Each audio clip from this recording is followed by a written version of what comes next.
Baik semuanya, Assalamualaikum warahmatullahi wabarakatuh. Selamat sore, berjumpa lagi dengan saya Adi Syudjana dan RNA Podcast.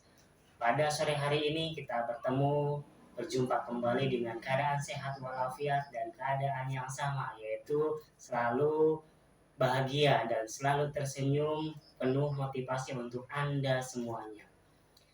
Pada kesempatan sore hari ini kita berjumpa, berbagi pengalaman dan berbagi pengetahuan untuk Anda semuanya yang mudah-mudahan bisa digunakan dan dipraktekkan di dalam kehidupan Anda, khususnya di dalam pekerjaan yang sedang Anda kerjakan sekarang dan yang sedang Anda geluti sekarang. Ini adalah berkaitan dengan pekerjaan yang membutuhkan keahlian berkomunikasi, keahlian dalam memimpin, keahlian dalam mengelola apa yang sedang Anda kerjakan di dalam pekerjaan. Mari kita sama-sama simak apa yang akan saya sampaikan, yaitu tentang cara menjadi pemimpin yang baik di dalam sebuah pekerjaan.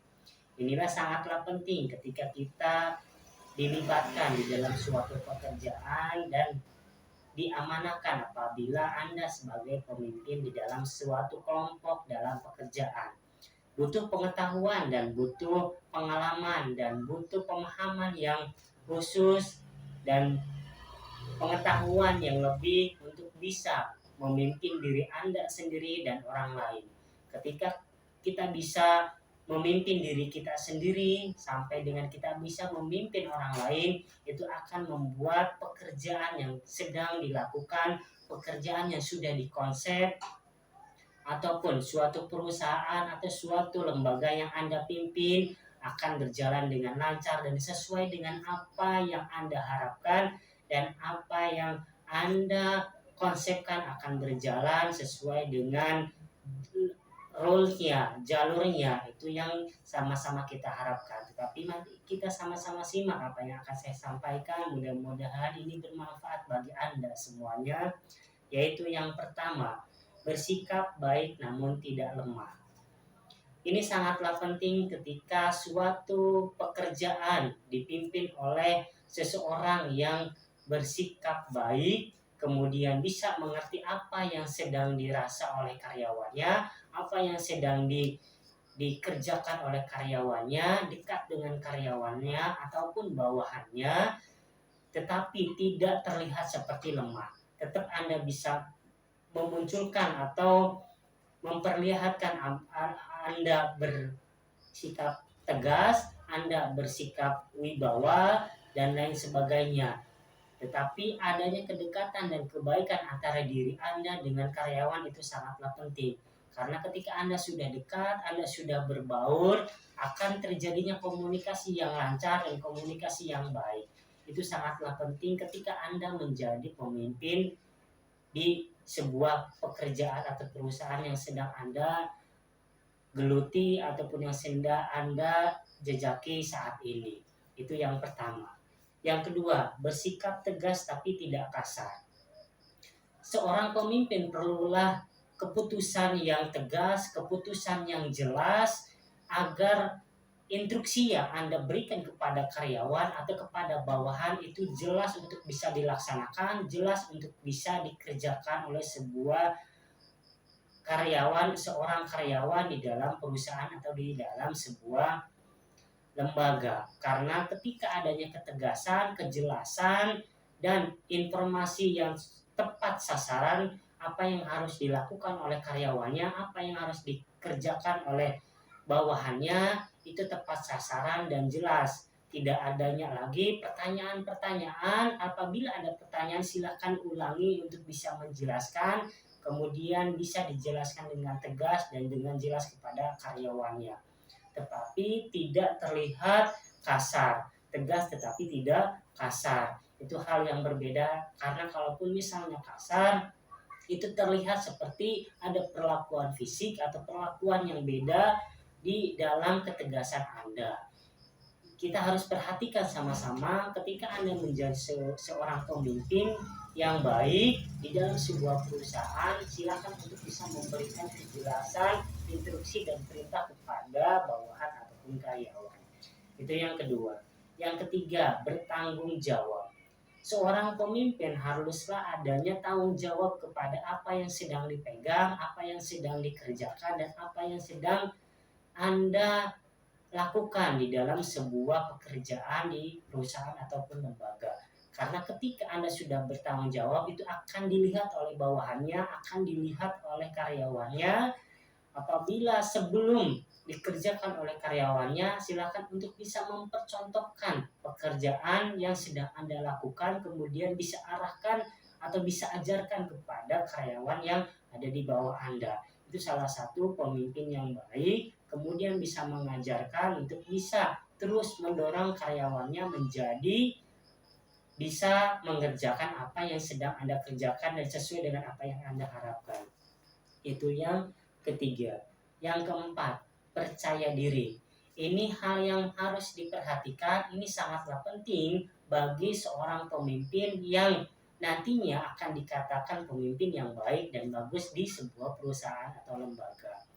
Karena percaya diri ini sangatlah penting ketika Anda memberikan instruksi, ketika Anda memberikan komunikasi, harus ada penyampaian secara pede, percaya diri bahwa apa yang Anda katakan, apa yang Anda lakukan itu betul, itu benar.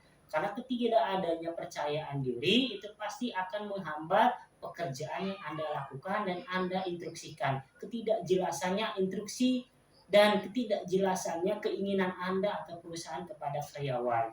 Tidak adanya perlakuan yang harus Anda kerjakan kepada karyawan ketika instruksi tersebut adalah tidak jelas ataupun tidak percaya diri dalam penyampaiannya. Ini sangatlah penting. Silakan kita harus sama-sama belajar untuk bisa percaya diri, kejelasan dalam penyampaian dan instruksi yang Anda lakukan dan kerjakan yang harus dikerjakan oleh karyawan atau bawahan Anda. Itu yang keempat. Yang kelima, yaitu posisikan diri sebagai panutan. Ini juga tidak kalah penting ketika Anda mengerjakan suatu pekerjaan, kemudian sudah dicontohkan ulang oleh Anda semuanya, itu akan dilihat dan terlihat oleh karyawan Anda semuanya. Anda berangkat pagi, Anda tidak terlambat, Anda rajin bekerja di dalam sebuah perusahaan atau lembaga, itu sebagai panutan dan sebagai gambaran bahwa Anda adalah pemimpin yang baik dan pemimpin yang benar. Ketika Anda melihat ada karyawan dan bawahan Anda yang terlambat, Anda bisa memberikan pengarahan dengan tegas, dengan jelas dan percaya diri karena Anda bisa terlihat sebagai orang yang bisa dipanuti atau sebagai panutan untuk melaksanakan kegiatan pekerjaan tersebut. Minimalnya hadir tepat waktu. Karena ketika Anda tidak tepat waktu, kemudian terlambat, tidak adanya kelihatan atau perlakuan yang tidak pantas kepada Anda, nanti terlihat seperti jelek kepada Anda, pemimpinnya tidak tepat waktu, Anda terlambat. Nanti ada hal-hal negatif pandangannya kepada Anda dari bawahan Anda, dari karyawan Anda. Itu yang kelima. Yang keenam, mendukung karyawan untuk jadi kreatif. Ini sangatlah penting juga ketika adanya karyawan memiliki kegiatan atau potensi yang bagus, bisa melakukan apa yang karyawan lakukan dan bisa mempercantik, memperindah atau ada kreasi-kreasi yang lain, ada instruksi awal dari Anda, tetapi karyawan bisa bisa bisa memberikan inovasi tersendiri, silakan untuk bisa mendukung karyawannya untuk bisa lebih kreatif dan bisa menjadikan sebuah karya-karya yang baru dari seorang karyawan atau bawahan Anda. Jangan sampai nanti adanya perlakuan salah dari Anda sebagai pemimpin kepada karyawan Anda. Memberikan pengarahan ketika karyawan memiliki kreativitas yang tinggi, itu sangatlah baik ketika Anda melihat ada karyawan-karyawan atau bawahan Anda yang memiliki kreativitas dan pengetahuan tinggi saat melaksanakan kegiatan tersebut. Silakan untuk bisa memberikan dukungan penuh kepada karyawan Anda, kedekatan terhadap karyawan, bisa memberikan motivasi tinggi kepada bawahan dan karyawan Anda. Itu dulu dari saya untuk bisa memberikan pengetahuan dan pengalaman bagi Anda semuanya cara menjadi pemimpin yang baik di dalam pekerjaan. Sebenarnya ada 19 poin yang harus diperhatikan, ada 20 poin yang harus diperhatikan, tetapi mari kita dijadikan part-part 1 dan 2 agar bisa kita lebih memahami apa yang kita sampaikan kepada Anda semuanya. 6 terlebih dahulu saya sampaikan cara menjadi pemimpin yang baik di dalam sebuah pekerjaan. Mari kita sama-sama belajar untuk bisa menjadi pemimpin yang baik, selalu dekat dan selalu kreatif untuk bisa memberikan pengarahan kepada karyawan dan bawahan Anda. Terima kasih semuanya. Ketemu lagi dengan saya Ade Sujana dan RNA Podcast akan selalu untuk Anda. Terima kasih, sampai jumpa. Bye bye.